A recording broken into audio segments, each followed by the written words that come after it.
Kimia la Koles Masia, tozo continuer kaka ba témoignage na biso.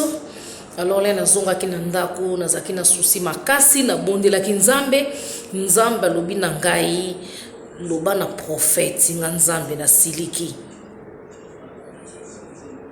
Ndenge nini yaza prophète aza musali na nga soki ne kufinga o natali. Nzambe se momoni kaka ndenga emilie yo.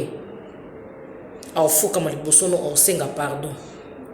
Na ebisi bana na ngai. Ngai se ba nzambe lobi prophète akosenga nga pardon. Nzamba lobi yako kiko emilie yo na misu ya batute, il faut asenga yo pardon. Soka senga yo pardon te aza problème nanga. Na ebisi be bangola to kepe l'église. Prophète alati chemise moko na sombela ki na mwasi na ye.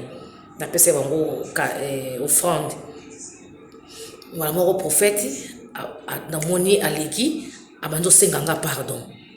Totala ni na bana baso tozaki na bango.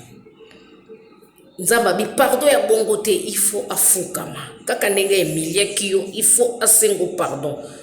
Na ebisi bana baso tozala na bango to kesusu prophète afukami asengi lisusu pardon na misu église mobimba.